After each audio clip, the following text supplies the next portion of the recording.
Hello बच्चों, चलिए प्रश्न को देखते हैं। प्रश्न दिया गया है, फसल की सुरक्षा के लिए निरोधक विधियां तथा जैव नियंत्रण क्यों अच्छा समझा जाता है। तो यहाँ पर चलिए इस प्रश्न का हम देख लेते हैं। सबसे पहले मुख्य अवधारणा क्या हो सकता है। मुख्य अवधारणा, तो मुख्य अवधारणा में यहाँ पर हम देखेंगे फसल की सुरक्षा के लिए,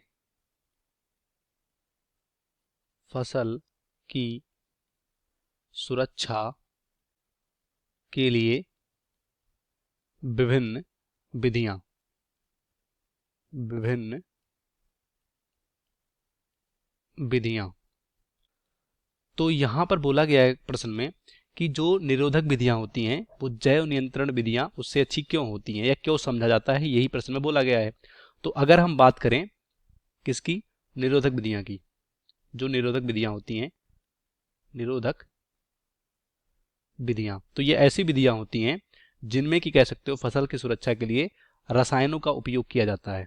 किसका, रसायनों का उपयोग किया जाता है। जैसे कि मान लो 2,4-D, ये सब इनका उपयोग किया जाता है। तो इसमें क्या होता है, निरोधक विधियों में रसायन का उपयोग किया जाता है, जैसे कि कीटनाशक के रूप में इस तरह से रसायन का उपयोग किया जाता है। अब रसायन का उपयोग करोगे तो क्या होगा, वातावरणीय प्रदूषण होगा।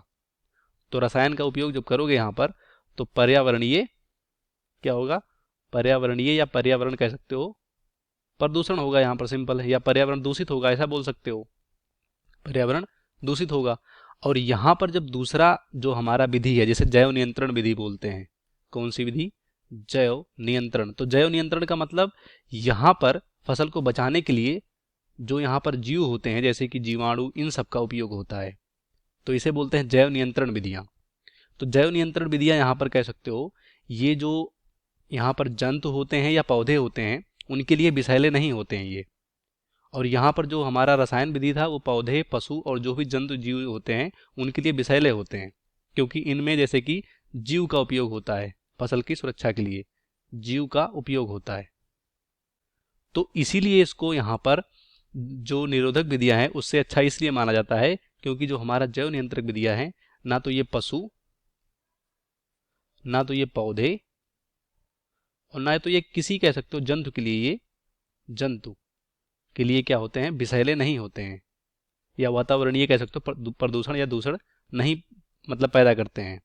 तो इस तरह से यहाँ पर हम कह सकते हैं कि जो हमारा जैव नियंत्रक विधि है वो निरोधक विधियों से ज़्यादा अच्छा यहाँ पर समझा जाता है, क्योंकि वो पर्यावरण के अनुकूल होते हैं, ये दूषित या दूसर कह सकते हो प्रदूषण नहीं फैलाते हैं। तो उम्मीद करते हैं आपको प्रश्न समझ में आया होगा।